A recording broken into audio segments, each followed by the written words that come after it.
Well, the leaves have fallen and winter is here. We're going to take another look at the tent. We're going to see what things worked, what things didn't work, and some of the changes that we made. So stick with us. Right here, I've got good spacing between the fly and the tent. But up here where the rib is, it's very, very tight. And sometimes when it rains and gets wet, the fly touches the tent. You don't want that because it doesn't dry out well. There's no good airflow. So this line that comes off the front, unfortunately, has a pretty steep angle down because this terrain goes down. So to fix this, what I want to do is drop a post right here and actually tie off this line to a post so that I can lift that rib, get the fly off the tent, and keep good airflow between the two surfaces. I also have a cap. This goes on the very top of the center pole.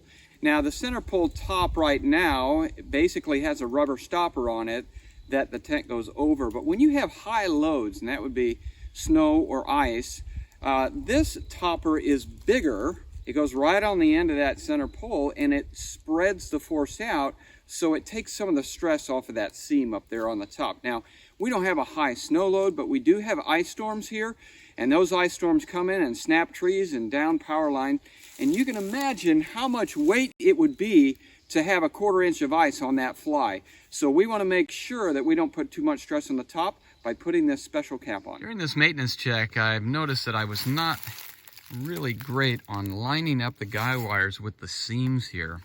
It's probably hard to see on the camera, but I have a little bit of slack there on the tent, which might be corrected by putting that onto the pole, but also I see a little shift in the seam here as I go around, and it happens mostly right here. I am not lined up well with the seam. There's a little bend at the bottom, and I think that causes that gap in the front. So as I loosen these guy wires to drop that middle pole and put the new cap on, I'm going to go ahead and straighten up these guy wires with the seam to get a much better fit. Well, I got it all tightened up. I made one mistake though. When you're tightening the lines, you need to close that door. So I actually had to go back, loosen a few, close the door up, and then retighten, because you don't want to put too much stress on those zippers up front. But everything seems to work out really well. I think the alignment's better, and I think it's more consistent, and I'm real glad I got that cap on. I wanted to talk about the gap between this front ridge line in hopes that the pole would pull it up a little bit more, but it doesn't provide a huge gap like the rest of the tent, but it does provide enough to get some airflow between the fly and the tent. And that's really all it needs to make sure that there isn't some condensation up there that sits for a while.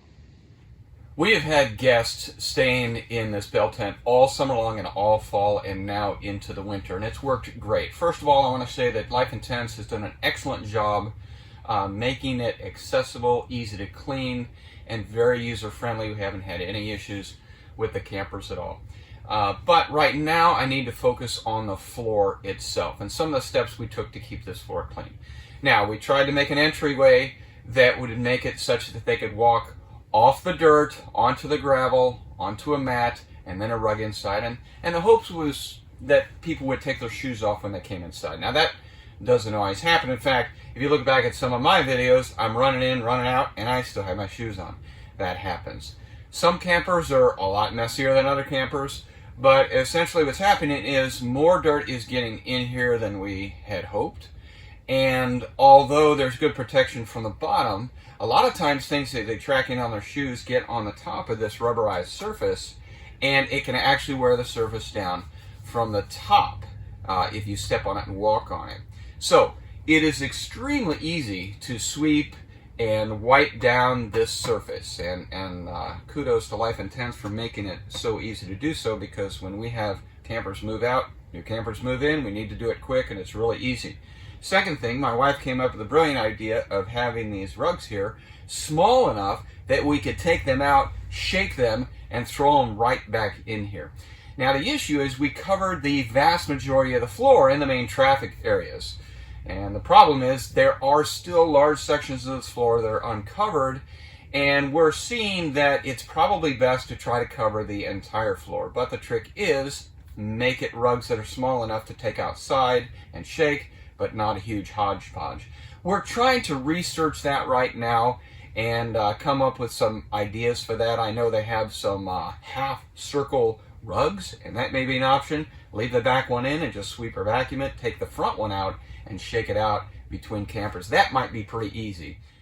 This is a trunk that Danielle stored our linens in. We haven't had any issue with the linen stored in this trunk or in the bag that's in there. We actually put this dry pack in here, and that's kept the humidity down in here during those really, really wet seasons. It's worked very, very well. In fact, Danielle in the last video had pointed out we had found some mildew on these window panels, but it turns out it wasn't mildew at all. It was just dirt wiped off really easy. So Life-inTents sent us some cleaning wipes to take care of mildew, and we haven't been able to use them because we didn't find any anywhere. It's actually very, very clean. And through that super, super humid, wet season, we didn't have any issue at all. And now it's the winter time, and it's super dry out here. And this south side, it's morning time right now, but this south side in the afternoon, it's full sun through there, so it stays very, very dry. It actually warms up kind of nicely too, because the leaves are off the tree and we get a lot more sunshine on this south side during the winter time. In addition to preparing the tent by putting that pole cap on the top, I wanted to make sure we had some sort of heat source inside the tent.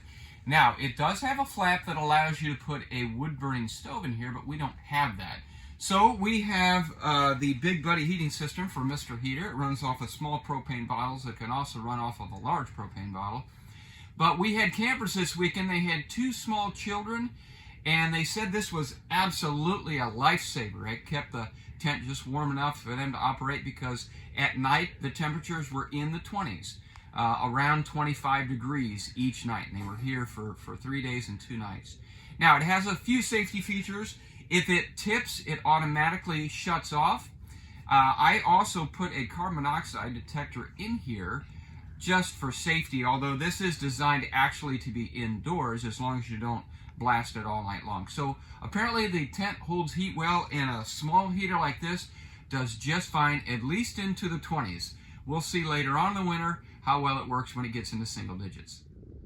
Thanks a lot for watching. That's an ongoing review of our Life-inTents Timberline Exchange 6-meter bell tent. We're at 5 months. This is our 3rd season into it.